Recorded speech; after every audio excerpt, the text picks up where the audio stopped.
আসসালামু আলাইকুম। Computer networking basic ফুল কোর্সে আপনাদের সবাইকে স্বাগতম। আশা করছি আপনারা সবাই ভালো আছেন।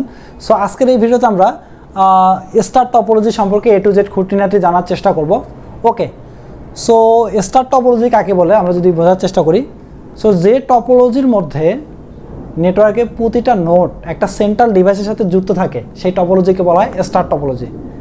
কি বললাম যে প্রতিটা নোড একটা সেন্ট্রাল ডিভাইসের সাথে কানেক্টেড থাকবে, রাইট? সো আমার এখানে 4টা কম্পিউটার আছে, 4টা পিসি আছে। সো এই 4টা পিসি কী হবে, একটা সেন্ট্রাল ডিভাইসের সাথে কানেক্টেড থাকবে। এই সেন্ট্রাল ডিভাইসটা হতে পারে সুইচ, হতে পারে কম্পিউটার, হতে পারে সার্ভার। হ্যাঁ, সো মোস্ট কমনলি ইউজ হয় হচ্ছে সুইচ। সো আমরা এই জন্য সুইচ দিয়ে বোঝার চেষ্টা করব। এটা হচ্ছে সুইচ। হ্যাঁ, সুইচ, ফাইন। এবং তারা কি হবে, এইভাবে ডিরেক্টলি এই সুইচের সাথে কানেক্টেড থাকবে। তারা কিন্তু পিসি টু পিসি কানেক্টেড থাকবে না, সবাই মাঝখানে সেন্ট্রাল ডিভাইসের সাথে কানেক্টেড থাকবে, ফাইন। সো স্টার টপোলজি, এটাকে স্টার টপোলজি বলার কারণ হচ্ছে এটা দেখতে কিছুটা স্টারের মতো। আমরা যদি একটু স্টার আর্ট করি তাহলে আমরা বুঝতে পারবো। ধরে নিচ্ছি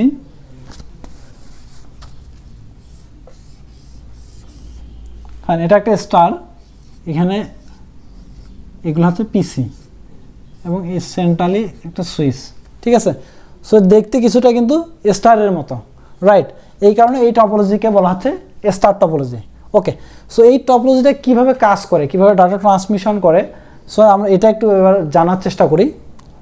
ওকে, সো এই টপোলজিতে প্রতিটা ডিভাইস যখন আরেকটা ডিভাইসের সাথে ডাটা পাঠায় তখন সেন্ট্রাল ডিভাইসের মাধ্যমে ডাটাটা আদান প্রদান করে।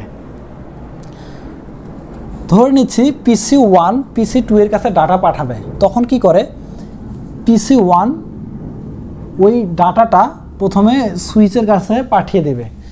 সুইচ নিজের মধ্যে একটা কি করে, ক্যাম টেবিল বা ম্যাক অ্যাড্রেস টেবিল মেনটেন করে। সো সুইচ নিয়ে যখন আমরা বিস্তারিত আলোচনা করব, সুইচ কীভাবে কাজ করে তখন আমরা এটা জানবো। জাস্ট হালকা একটু বলতেছি যে কীভাবে ডাটাটা পাঠায়। সো সুইচ তার নিজের মধ্যে একটা ম্যাক অ্যাড্রেস টেবিল মেনটেন করে। সো এই ম্যাক অ্যাড্রেস টেবিলের মধ্যে দেওয়া থাকে যে সে বুঝতে পারে যে কোন পোর্টে তার কোন পিসি আছে, তার ম্যাক অ্যাড্রেস কী। হ্যাঁ, সো যখন পিসি 1 ডাটা পাঠায় সুইচের কাছে তখন ওই ডাটার সাথে কি থাকে, সোর্স ম্যাক অ্যাড্রেস এবং ডেস্টিনেশন ম্যাক অ্যাড্রেস থাকে। সো সুইচের কাছে যখন আসে ডাটাটা তখন সে দেখে ডেস্টিনেশন ম্যাক অ্যাড্রেস কোনটা। সো তখন তার ম্যাক অ্যাড্রেস টেবিলের মধ্যে দেখে যে পিসি 2 এর ম্যাক অ্যাড্রেস। হ্যাঁ, তখন সে ওই পিসি 2 এর কাছে ওই ডাটাটাকে পাঠিয়ে নেয়।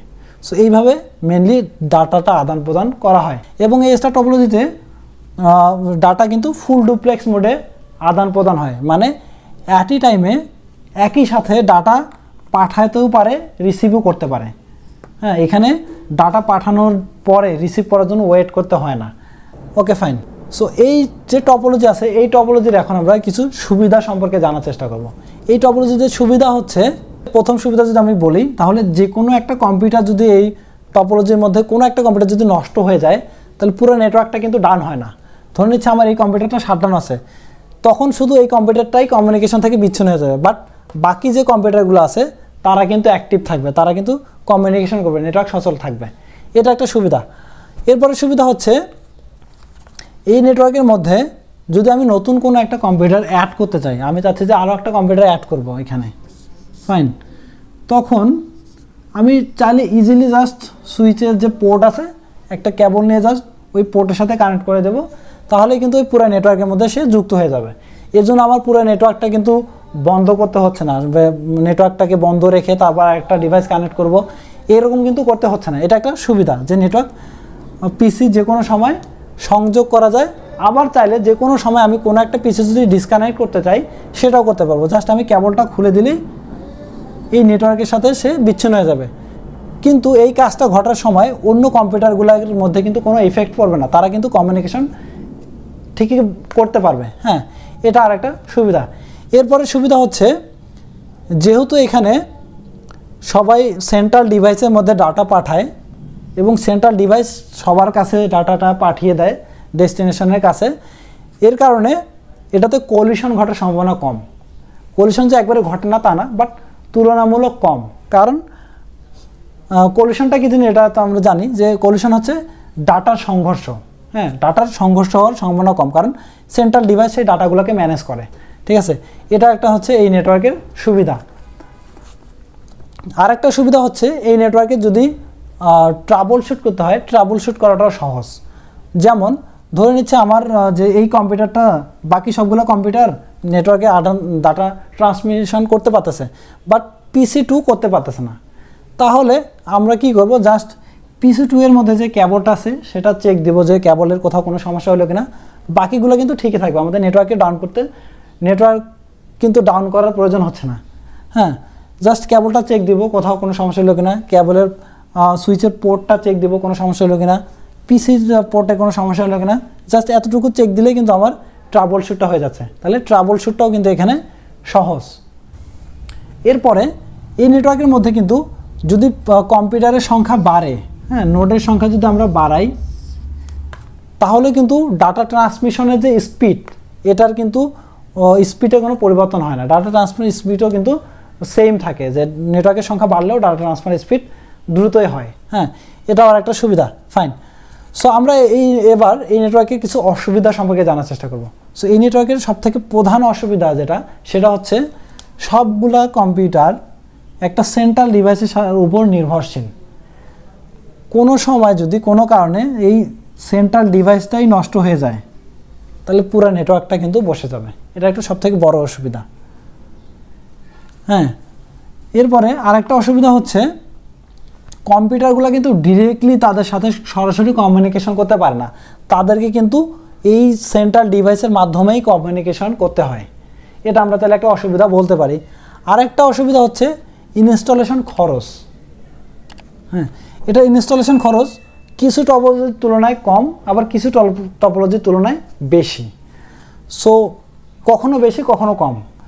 কখন বেশি, অন্য যেমন point to point topology, bus topology, ring topology, ওই টপোলজির তুলনায় এই টপোলজির ইনস্টলেশন খরচটা বেশি, কারণ এই টপোলজিতে মাঝখানে একটা সুইচ ব্যবহার করতে হচ্ছে। পয়েন্ট টু পয়েন্ট, রিং, বাস টপোলজিতে কিন্তু আমার ডিভাইস সুইচ ব্যবহার করতে হয় না। সো এখানে সুইচের জন্য একটা কস্টিং লাগবে, ইনস্টলেশন খরচ বেশি। বাট মেশ টপোলজির থেকে কিন্তু এটার খরচ কম, কারণ এখানে কিন্তু সংযোগের পরিমাণ কম। মেশ টপোলজিতে সংযোগের পরিমাণ অনেক বেশি, অনেকগুলো ল্যান্ড কার্ড লাগে, অনেকগুলো কেবল লাগে। বাট এখানে কিন্তু জাস্ট একটা করে কেবল দিলে হচ্ছে, যার কারণে এটা কিন্তু মেশ টপোলজির তুলনায় খরচ কম। ঠিক আছে, সো এটাই ছিল মেনলি এই টপোলজির কমিউনিকেশন সিস্টেম সুবিধা এবং অসুবিধা। সো আমরা এতদিন পর্যন্ত যে সকল টপোলজি দেখছি, আমরা অনেকগুলো টপোলজি নিয়ে আমরা আলোচনা করছি। Point to point topology, bus topology, ring topology, mesh topology, last আমরা দেখলাম কি স্টার টপোলজি। এই যে যত ধরনের আমরা টপোলজি দেখলাম, এই টপোলজিগুলোর মধ্যে সবথেকে মোস্ট ইউজেস টপোলজি হচ্ছে স্টার টপোলজি। আমাদের প্রতিটা ইন্ডাস্ট্রিতে অন্য সকল টপোলজি না থাকলেও, অন্য সকল টপোলজিগুলো থাকে না বেশিরভাগ ক্ষেত্রে, বাট এই টপোলজি, স্টার টপোলজিটা সব ক্ষেত্রেই থাকে। স্টার টপোলজি দিয়েই একটা নেটওয়ার্ক তৈরি করা হয় প্রথমে। সো এটা সব থেকে বহুল ব্যবহৃত একটা টপোলজি, সব জায়গায় ব্যবহার হয়। সো এটাই ছিল মেনলি স্টার টপোলজি নিয়ে সম্পূর্ণ খুঁটিনাটি। সো আশা করি আপনারা বুঝতে পারছেন। সো আজকের ভিডিওতে এই পর্যন্তই। সবাই ভালো থাকবেন, দেখা পাবেন নেক্সট ভিডিওতে। আসসালামু আলাইকুম।